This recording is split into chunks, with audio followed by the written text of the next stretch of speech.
تو امام حسین نے سینے سے لگایا ہوا تھا تو ان کے پیر، ان کا قد لگتا تھا امام حسین سے زیادہ ہے، اٹھا کے لایا، لٹا دیا گیا۔ امام حسین کے اپنے بڑے بیٹے میدان میں نکلنے کو، علی اکبر نام ہے، جب جن لوگوں نے حضور کو نہیں دیکھا تھا وہ جب کہتے نا ہم نے نبی پاک کا دیدار نہیں کیا تو بتاؤ کس طرح کے تھے، تو بتایا جاتا تھا کہ جناب علی اکبر کا دیدار کرو، ہم شبیہ مصطفیٰ۔ اور جب وہ گلیوں میں نکلتے تھے تو عورتیں چھتوں پہ چڑھ جاتی۔ جناب علی اکبر رضی اللہ تعالیٰ عنہ تلوار لے کے میدان میں نکلے، جوان بیٹے دینے بڑے مشکل۔ او یارو رٹا کیا ہے یہ تو بتاؤ، کہ ظالم آدمی حکمران، یار یہ رٹا ہے، ایک ظالم کا رستہ روکنا ہے، اس رٹے کے لیے ہم شبیہ مصطفیٰ۔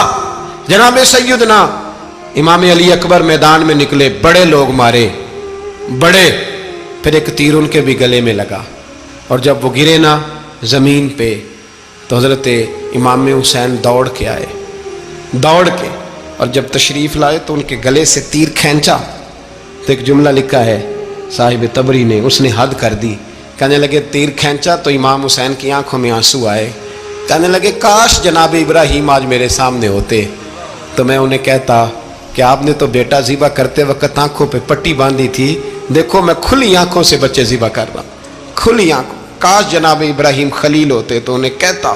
جناب علی اکبر بھی شہید ہوئے۔ حضرت علی اصغر کو تو اچانک اٹھایا تھا امام حسین، باہر نکلے تو گردن پہ تیر لگا تو 6 مہینے کا بچہ وہ بھی شہید ہوا، خون اچھالا آسمان کی طرف تو کہا مولا دیکھ لے میں نے 6 مہینے والا بھی نہیں بچایا، وہ بھی دے دیا ہے۔ پھر حضرت عباس کو بیٹیوں نے کہا کہ اب نہ، کچھ کہتے ہیں پہلے شہید ہوئے، کچھ نے لکھا بعد میں، کہ اب ہم سے پانی کے بغیر نہیں رہا جاتا، تو جناب عباس پانی کا مشکیزہ لے کے نکلے باہر، ایک ہاتھ کٹا، دوسرے پہ مشکیزہ وہ بھی کٹا، پھر پانی تو بھر لیا تھا لا نہ سکے، پھر گردن کٹی تو شہید ہوئے۔ بچوں کی بھی شہادت ہوئی، پر جب ان کا لاشا اٹھایا تو امام حسین کہنے لگے مولا اب نہ حسین کی کمر کمزور ہو گئی ہے، اب کمزور ہو، اور بھائی ایک میت ہو جائے تو 4-5 دن تو پوری آنکھیں نہیں کھلتی، کیسا جری خاندان ہے۔ تھوڑی دیر گزری تو امام علی مقام نے پٹکا باندھا، سر پہ دستار باندھی، مولا علی کی تلوار پکڑی، نبی پاک کا امامہ باندھا اور گھوڑے پہ سوار ہوئے تو کہنے لگے زینب گھر تیرے حوالے اور میں اللہ کے حوالے، گھر تیرے حوالے اور میں، اور پھر امام حسین نکلے، امام علی مقام نکلے۔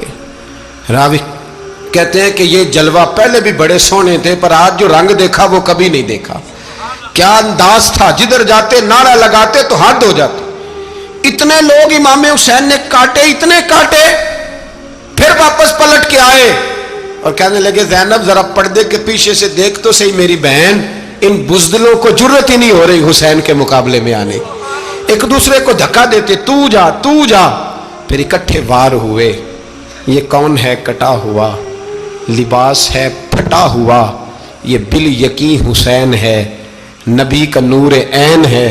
پھر چاروں جانب سے تیر برسے تو امام علی مقام چونکہ نماز کا وقت ہو گیا تھا، اترے گھوڑے سے، خون بہ رہا تھا، گرم ترین ریت سے تیمم کیا، سر سجدے میں رکھا، اور جب شمر آپ کی گردن کاٹنے لگا تو کہنے لگے ٹھہر جا ذرا رب سے ایک بات کر لینے دے، اور پھر بولے امام حسین، کہنے لگے مالک تو اب بتا کہ حسین سے راضی ہے کہ ناراض ہے، تو بتا۔